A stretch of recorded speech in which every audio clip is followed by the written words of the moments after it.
Hey everybody, welcome to Druid's Table. I'm Dan. I'm Jacob. This is Larry, and you guys are about to witness two nerdy friends chat about some TTRPG content.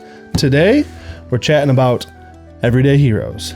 But first, clink and drink. All right. So, Dan, you have tried this system now.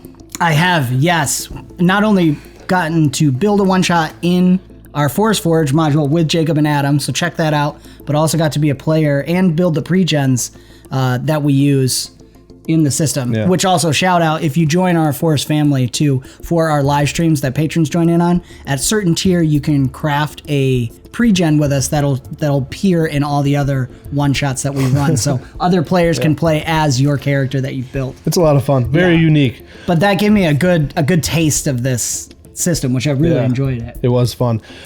So what's really cool, this system is for 5th edition and modern day setting. So that makes a really cool, unique twist on things because, it's unique. You want to play Rambo? You can do it. Right. You want to play one of those everyday heroes? You want to play a firefighter that just goes above and beyond? It's in here. You can do it. I mean, the book alone is very thick, as you guys can see. But what I love about it is all you need is this book. This comes with everything for the game master, for the player. I mean, it has the art, it's got tables.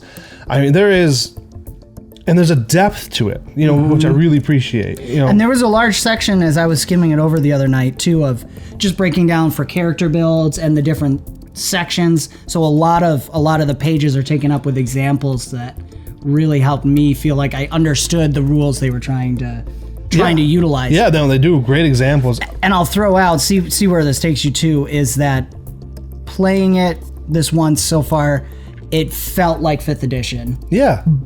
But different, if that makes sense. Yeah. Like, it was modern 5th edition. I felt like I was still playing 5th edition, like that core still felt like it. Disadvantage, advantage, this core values essentially, And even though like defenses are slightly different, it didn't mess up. The numbers made sense to me in my head, I guess. Yeah. I guess what I would say is they hit it very well on it's different. It's not the fantasy setting because 5th edition can be very tied to the fantasy. For sure.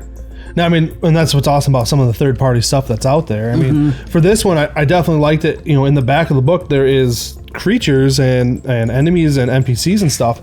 And they even go to, like, you want to add vampires to your modern day or zombies? They have that option. So you could run a modern day with a zombie infestation. Nice. And they even have aliens. And so, you can add in your, fantastical things, but you can also keep it just modern day. Like the one we ran was just a modern day bank robbery that the players were at. Right. So but it was really enjoyable. All the mechanics are there, vehicles, weapons.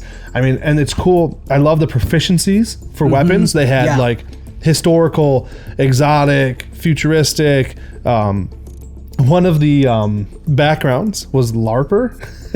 Oh my gosh, I remember seeing that. So you get access to historical weapons. Like you're trained in historical weapons. I love that. That was great. Shout out to these guys, Evil Genius Games, for putting that in there. Yes. Oh my gosh. I loved it so much. And it the online sword community would be proud. I forgot about that. Yeah. That's so good. So some other things too is actually their Kickstarter is just about to finish, I think today, actually, if I remember correctly. Oh, okay. They're adding in a Pacific Ring element and then a Kong Island element to add-ons to the everyday heroes. So just things to look forward to.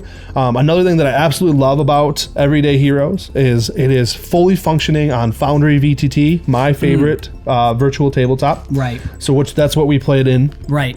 And so that makes that just really smooth. That's huge. So I mean, so as we talk about it, as you played in a little bit, and we've kind of talked about the system a little bit because it's 5e modern day, simple, right? How could you use this? What would you want to see ran in this? That I kind of want to ask you guys. Comment below, right? If you were to run a modern day game in this system, what would you run? I mean, the first thing, obviously, we did a bank job. Right. That was fun. You know what I mean? We were the good guys on the bank side, but you could be the bad guys too, right? Right, absolutely. You could run a gang.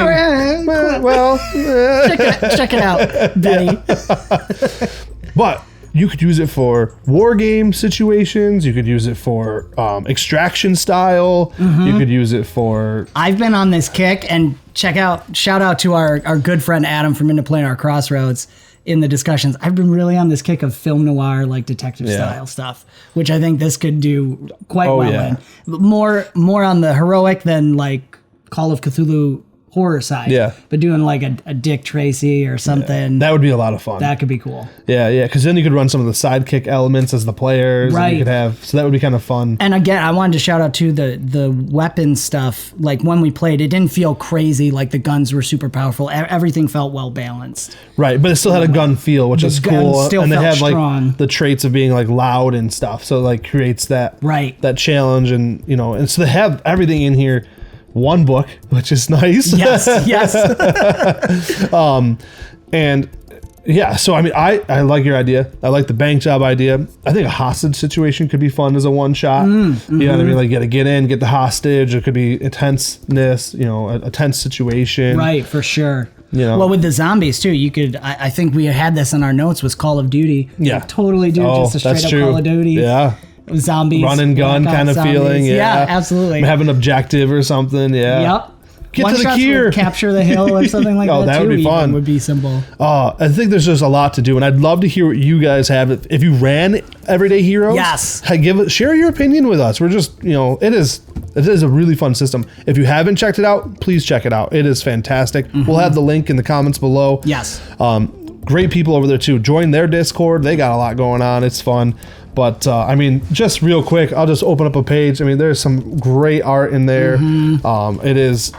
Oh, I meant to mention the classes. I thought the classes breakdown were really cool. Oh yeah. You know, you have the smart, tough, agile, wise, and charming, and they break them down where they have like different abilities and stuff. And then instead of spells, they had these things that were like spells, and I am not remembering the name of them right now, but they were really cool. You were able to do unique things within the system. So you had it was like a was it traits? I don't remember. It wasn't quite traits, but that's all right. It'll come to us later. It was like an agile point or something. Comment below. Yeah, it was like an kind of like because like the smart characters have like genius points. That's what it was. Genius points. Oh, Thank you. Yes, there it is. But the genius points you could spend to do something unique, like hack or gain advantage in the situation, and so they were very similar to spells. So it has a spell casting feel still, which is really cool. So the charming one was kind of had some bard feelings. Correct. Yes, it was like an inspirational feeling. Yeah. Yeah. So it's just really cool how they took that twist and they added it to a modern day setting, you know, where you could play a character who's encouraging. You could play a character who's able to like really do computer things and hacking, and then there's like you can take it to the next level by spending a genius point. Right. You know, and so it adds that, still has that mechanical feel of 5th edition, spell slots and stuff like that. Right. So you're not just playing in modern day with no special abilities. You know what I mean? So no, totally. And the character build was really interesting with that, and then picking your background, your profession. Yeah. It came pretty naturally, even though it's slightly different from traditional 5th edition. And one of the things I loved about it, I picked it up pretty fast. Yeah, you did. First time. Yeah, I mean, you built the one character in like 20 minutes, I think. Yeah, I was doing it. And I did it a couple of times. Yeah, it's fun. But like even right here, I love this page. I don't know why. I opened it up and it says improvised shields, and it has a car door and a garbage can lid. It's just the idea, you know. And so there's like just some unique things in this book to like really pull from. It's inspirational, you know. And then there's the professions, which I thought really brought a depth to your character, because there's background, but there's also like the profession. You know what I mean? And that's what you're doing currently in your life. And they have, you know, customer service, crime. It's, you gotta check it out. Yep. That's it. That's all I gotta say is check it out. I love this product. I am excited to use it. I'm thinking about running a professional game in it continuously. Nice. I think a lot of people could have a lot of fun with that. So yeah, I mean, once again, share your stories. If you've played this, let us know. If you have any ideas of how you would run a modern game, share with us. I want to hear it. He wants to hear it. Yeah. We want to talk about it. Awesome. Yeah. Thank you. And of course, again, links in the description below to check them out. Evil Genius Games. Yes, Evil Genius Games with Everyday Heroes. We've had fun with it, and I think you'll probably see more games out of this system on our channel too. I think, yeah. So Cool. Awesome. I think that's it. Yeah. Awesome. We look forward to hearing your stories. And until next time, this has been another fantastical chat on Druid's Table. Sounds good. Clink. Clink. And drink. Hey everybody, click here to subscribe to the Avenue Studios channel, and don't forget to check us out on Rumble and anywhere you find podcasts. Also, click here to check out our latest episodes of AfterQuest. AfterQuest. Clink and drink. Clink and drink.